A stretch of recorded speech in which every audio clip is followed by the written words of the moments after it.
어제부터 비가 온다고 그러는데 아직 비가 오지 않습니다. 지금 기상예보로 보면은 12시 시래식이 끝나고부터 비가 오기 시작해서 내일 하루 종일 비가 온다고 그러는데 그렇게 많은 비는 아닌 것 같습니다. 우리가 과학이 아무리 많이 발달하고 또 경제적으로 아무리 크게 성장을 한다 하더라도 그래도 하늘이 어떻게 하느냐에 따라서 우리는 삶이 달라질 수 있습니다. 이렇게 하늘에 지금 구름이 잔뜩 끼어 있는데 우리가 이렇게 하늘을 쳐다보면은 하늘이 텅 비어 있는 것 같으나 이렇게 구름이 끼고 비가 오고 눈이 와주고 바람이 부는 그런 그런 층이 있어요. 이런 층을 대류권이라고 합니다.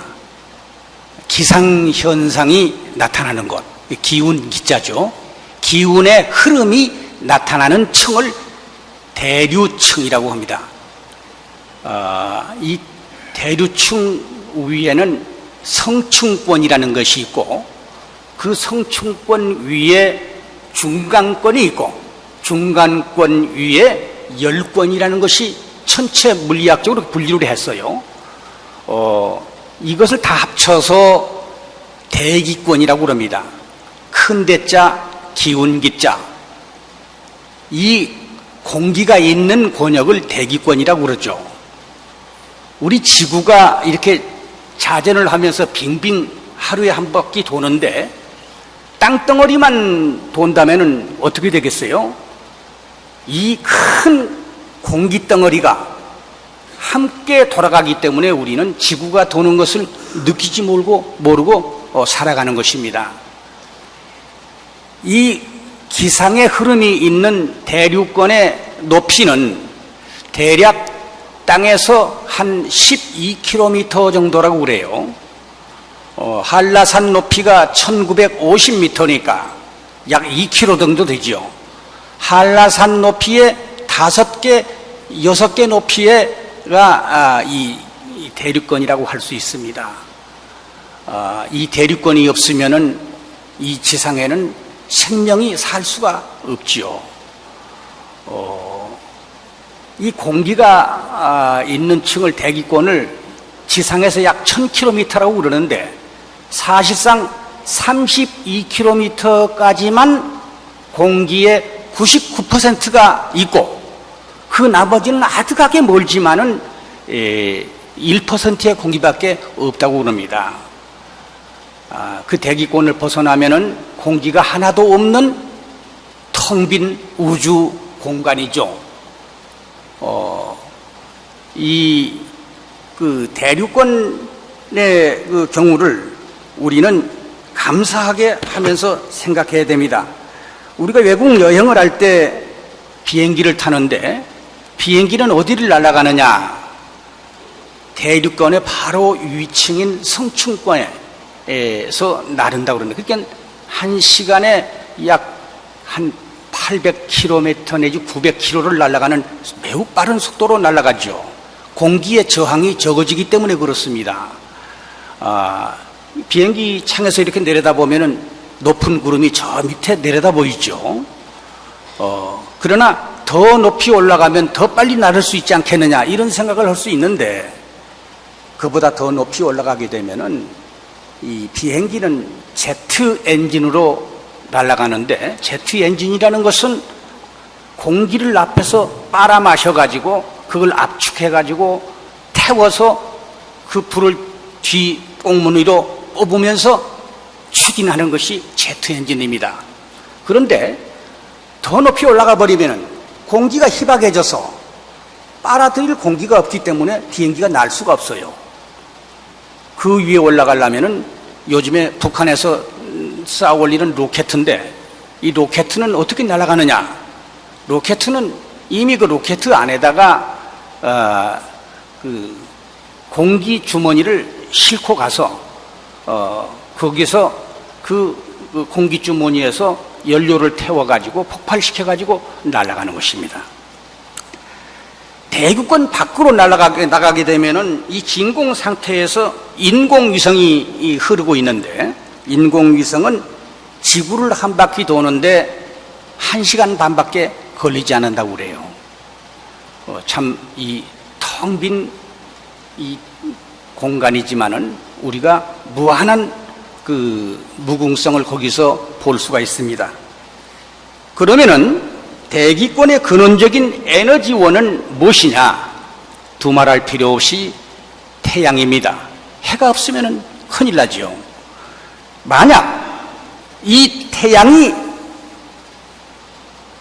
없다면은 지구상에는 생명체가 살 수 없겠죠. 또 그러면은 달이 없어도 생명체가 살 수가 없습니다. 달이 끄는 인력의 힘으로 지구의 바다에서 밀물과 썰물의 현상이 생겨서 지구상의 생명체가 살 수 있는 그런 환경이 조성이 되기 때문입니다. 그럼에도 이 세상 사람들은 살아가면서 이 해와 달의 은혜가 얼마나 감사한지를 알지 못하고 살아갑니다. 그래서 우리 천도교에 입도를 하게 되면은 예전에 충문을 읽고 요즘에는 참회문을 읽습니다마는 그 내용이 그렇습니다. 하늘과 땅이 덮고 신어주는 은혜를 느끼고 해와 달이 비춰주시는 덕을 입었으나 아직 참에 돌아가는 길을 깨닫지 못하고 오랫동안 고해에 잠기어 마음에 잊고 이름이 많더니 이제 이 수은대신사님의 성세의 도를 선생께 깨달아서 이전의 허물을 참여하고 일체의 선에 따르기를 원하여 길이 무엇이지 아니하고 도를 마음 공부에 두어서 수련하는데 이르렀습니다. 이렇게 하느님께 고하는 것입니다. 그러면은 태양과 달은 저 혼자 그 자체로 그냥 존재를 하는 것인가? 그렇지 않습니다. 태양은 화성, 금성, 목성 등 태양계의 수많은 별들과의 역학관계를 가지면서 존재를 하는 것입니다. 이처럼 지구상에 사람을 비롯한 생명체들이 존재할 수 있는 것은 전 우주적인 서로의 관계 속에서 가능한 것입니다. 이 무한한 우주가 단 한 치의 오차도 없이 상호의 관계성을 유지하면서 단 한순간도 쉬지를 않고 운행을 해줘야만이 그 삶이 가능한 것입니다. 주역의 64궤 중에 맨 첫 궤가 건궤인데 이 건궤에 이런 말이 유명한 말이 있지요. 천행건하니 자강불식이다. 이 하늘의 운행이 매우 건전해서 스스로 강해가지고 쉬는 틈이 없어요. 우리 사람은 보통 휴식을 하지만은 이 천체는 쉬는 틈이 없습니다. 천도교 경전 첫장 토덕문을 보게 되면은 천주 조화 지적이 소연우 천하야라 이런 말이 있죠. 여기에 하늘천자 천의 조화가 아니고 여기에 주인 주자를 붙여서 천주의 조화라고 말씀하신 대목이 핵심입니다. 수은대신 선생님이 나오셔서 이제 이 기회 변화가 일어나는 것이죠. 온 우주는 그냥 하늘이 아니고 하느님의 기운이 조화를 일으킨 자치라고 하신 것입니다. 수은 대신사님의 무국대도가 창명되기 이전에는 우리 동양의 유학에서 우주의 근본 원리를 많이 얘기했죠. 근 2000년 동안 이치와 지원을 논하면서 이기론이라고 합니다. 이 주자님이 오셔서. 그리고 이 대학의 우리 경전에도 농담주사에 나옵니다마는 천명지 위성, 솔성지 위도, 수도지 위교라. 이렇게 해서 이 모든 부분이 하늘은 있었습니다. 천은 얘기했어요. 여기에 님자를 붙인, 주인 주자를 붙인 하늘님의 영기에 대해서는 알지 못했다는 말씀이 되는 것입니다. 주문 시자를 풀어 설명하시면서 내유 신령, 안에 영을 얘기하고 외유 기화, 밖에 기를 얘기했어요. 근데 기만 얘기한 것이 아니라 그 먼저 영이 존재한다는 것입니다. 그래서 이제 이 생명의 세계는 전체 물리학적 기의 번역으로부터 더욱 차원 높은 영기의 세계가 열려 있다는 사실을 천도교에서부터 비로소 알게 되는 것입니다. 수은 대신사님께서는 천지간 만물지 중에 오직 사람이 최령일래 이렇게 노래하셨죠. 또 동경대전 논학문의 강령주문을 풀어서 말씀하실 때 지극한 기라는 것은 허령이 창창하여 무사불석 무사불명이라. 다시 말씀드리면은 기라는 것은 이 텅 비어있는 공간에는 영이 가득 차서 만리만사에 간섭하지 않음이 없으시고 명령하지 않음이 없다. 그리고 그것은 모양이 있는 것 같은데 형상하기는 어렵고 들리는 것 같은데 보기가 어렵다.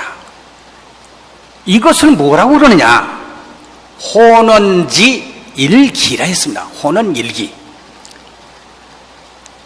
또 그 다음에 지기 금지할 때 금지라는 것은 천도교에 입도를 해서 우주의 근본적인 실제인 하늘님의 원기, 즉 지기의 접함을 아는 것이다. 이렇게 논학문에 풀이해 놓으셨습니다. 해월신사님께서는 허와 실이라는 법설 말씀이 있죠.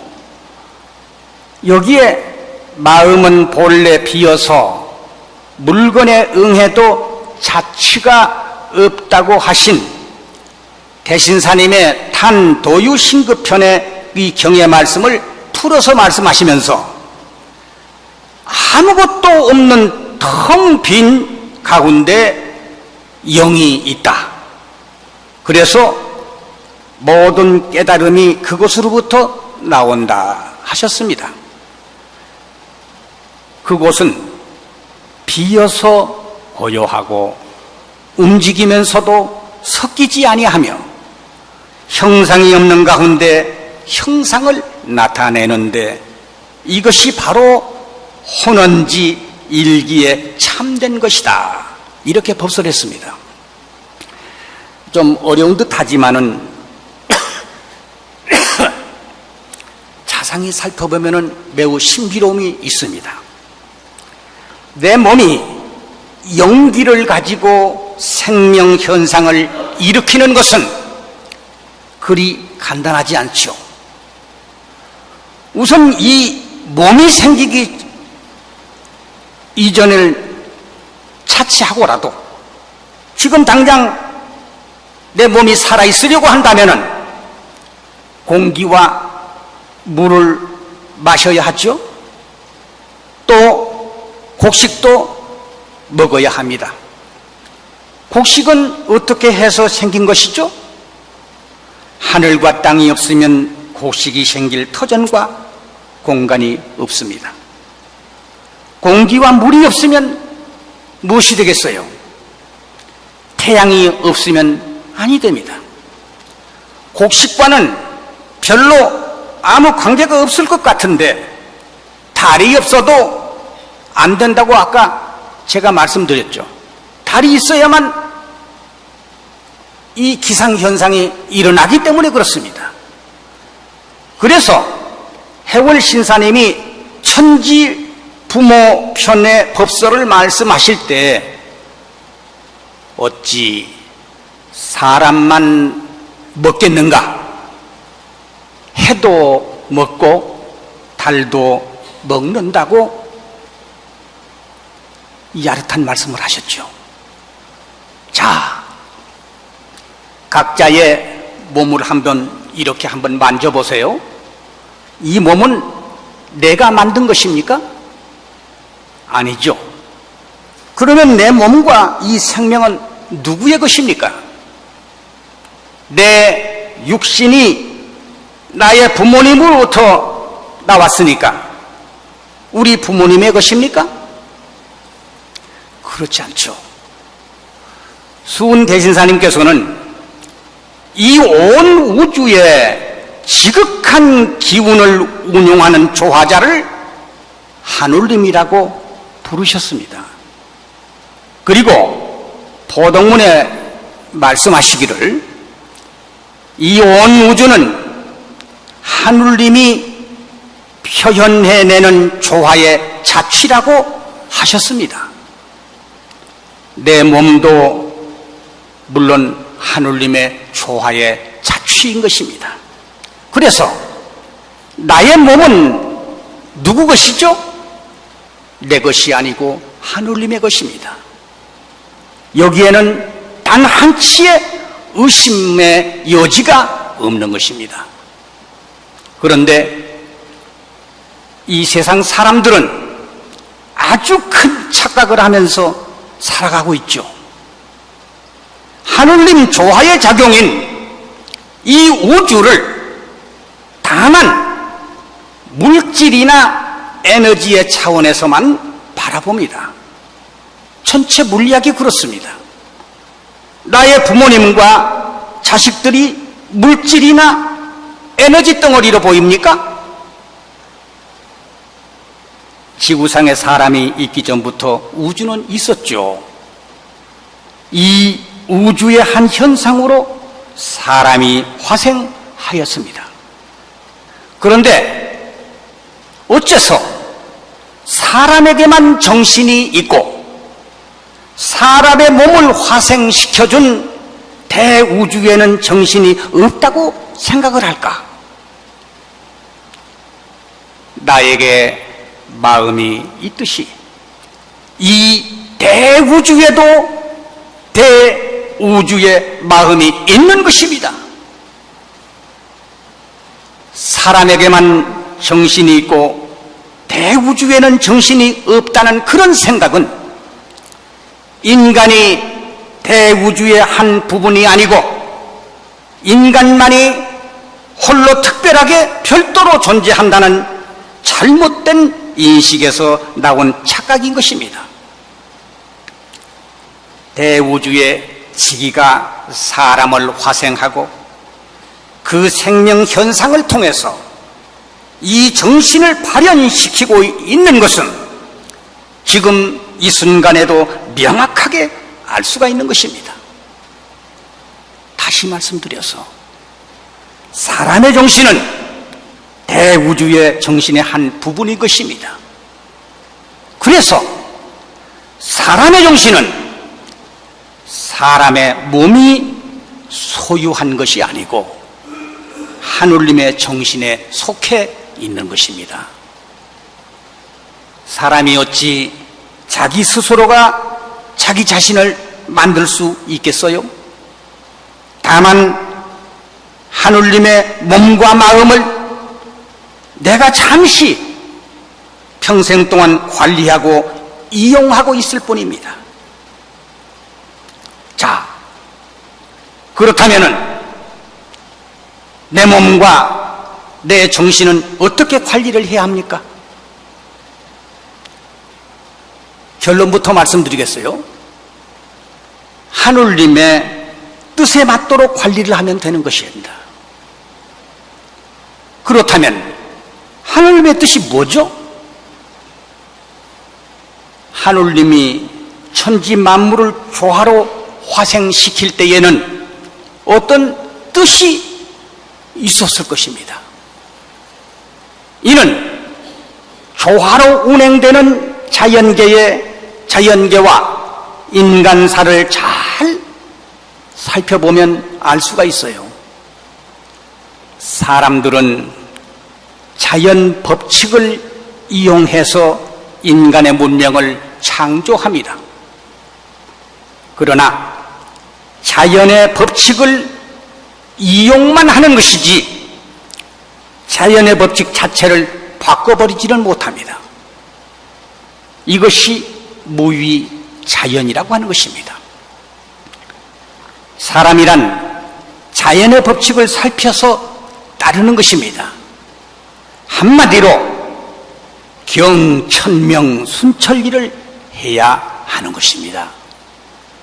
수은대신사님은 수동문 첫 말씀으로 원형이정은 천도지상이요 유일집중은 인사지찰이라고 하시면서 무위자연과 인간의 자기 문명을 구분해서 설명하십니다. 목이 마르면은 물을 마시고 배가 고프면은 밥을 먹는 것이 자연의 법칙입니다. 자연스러운 법칙은 곧 하느님의 법칙인 것입니다. 그러나 그렇다고 목이 마르다고 해서 아무 물이나 마셔버릴 수는 없는 것입니다. 배가 고프다고 해서 아무 것이나 이것저것 먹어버려도 안 되는 것이죠. 이것이 내 몸을 관리하는 자연의 방법인 것입니다. 또 사람은 슬플 때는 슬퍼하고 기쁠 때는 기뻐하는 것이 사람의 상정입니다.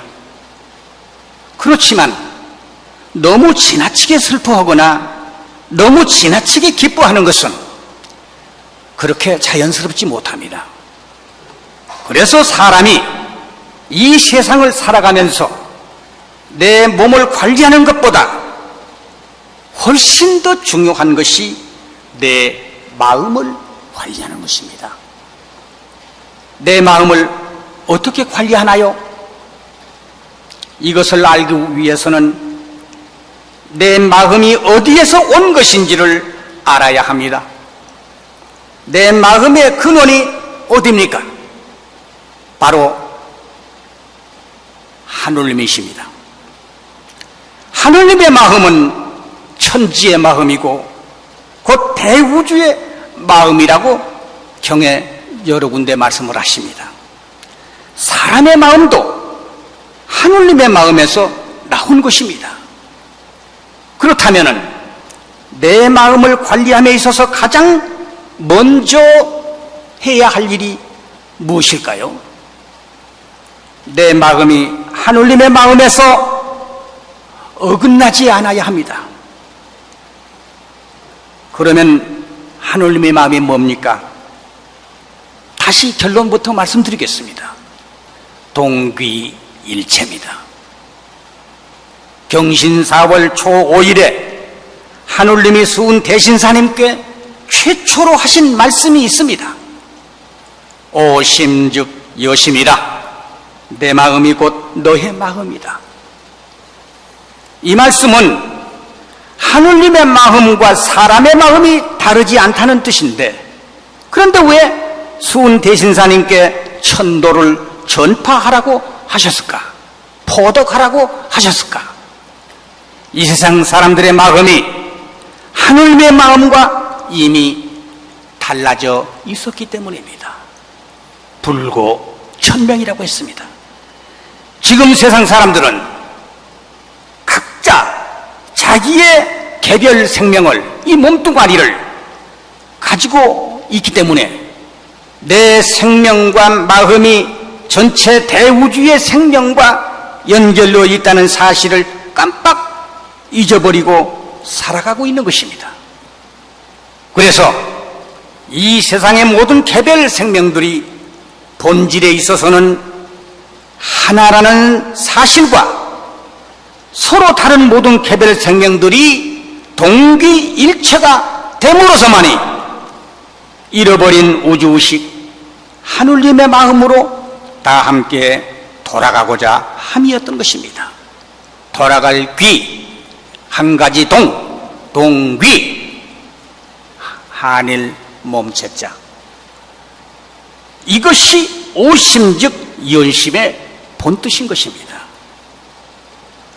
동기일체라고 그러니까 천도교인들끼리 단합대회를 한다는 뜻으로 착각하지만 천만의 말씀입니다.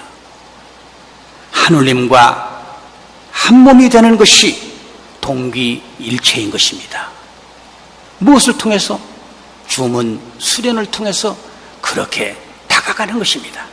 우리가 천도교의 주문 수련을 하는 것은 나의 개별 생명에서 발현되는 자아의식이 하느님의 자아의식과 일체라는 것을 깨닫고자 하는 것입니다. 불과 100년밖에 못 사는 내 개별 생명, 이 육신덩어리가 이것이 내 생명이라고 착각하고 살아가는 상태를 벗어나야 하는 것입니다. 대우주 대생명인 하느님의 생명이 곧 나의 생명임을 깨달아야 하는 것입니다. 성령 출세라고 장례식장에 가면 이렇게 조화에다가 크게 써붙여 놓죠. 성령 출세는 이 육신이 죽어서 성령 출세를 하는 것이 아닙니다. 어떻게 합니까? 죽은 육신이. 이 육신이 살아생전에 성령 출세를 해야 하는 것입니다. 이 육신이 살아생전에 하느님의 영원한 생명과 나 자신의 자아의식이 합치되는 경지, 이것이 곧 천도교 동학의 장생인 논리인 것입니다. 그 첫 단추를 끼는 것이 내 몸에 하느님을 모시는 것이죠. 말로만 그러는 것이 아니라 자꾸 여러 번 연습을 하면 그렇게 되어가는 것이죠. 세자로 시천주 그렇습니다. 나는 나의 개별 생명인 동시에 하느님을 모신 우주 대자연을 품고 있는 영원한 존재라는 명철한 통찰과 확신이 서야만 제대로 된 천도교인이 되는 것이죠. 이것이 시천주 신앙인 것입니다. 하느님의 법칙은 바뀐 일이 없습니다. 하느님의 정신은 달라진 적이 없습니다. 춘추질대와 사시성세도 바뀐 적이 없습니다. 하느님은 거짓이 없습니다. 이런 하느님을 믿지 않고 다른 무엇을 믿는단 말입니까? 불확실한 믿음은 환상입니다. 미신입니다. 믿고 난 다음에는 영원토록 모시겠다는 비상한 각오가 있어야 합니다. 그것이 영세불망입니다. 그런 다음 나의 삶에서 실천을 해 나가야 하는 것입니다. 하느님을 내 안에 모시는 현도 교인의 삶 매우 간단합니다. 하느님의 신령한 영기를 내 생명 안에 가득 차게 하는 천도교 신앙 간단합니다. 그리고 내가 모신 하느님의 기운을 밖으로 펼치는 그것이 곧 포덕입니다. 포덕을 아니하면은 밖으로 펼치는 것이 없죠. 이것이 수은태 선생님의 모심의 철학이고 천도교의 신앙이라는 것을 제가 다시 한번 강조드리면서 오늘 설교를 마치겠습니다. 감사합니다.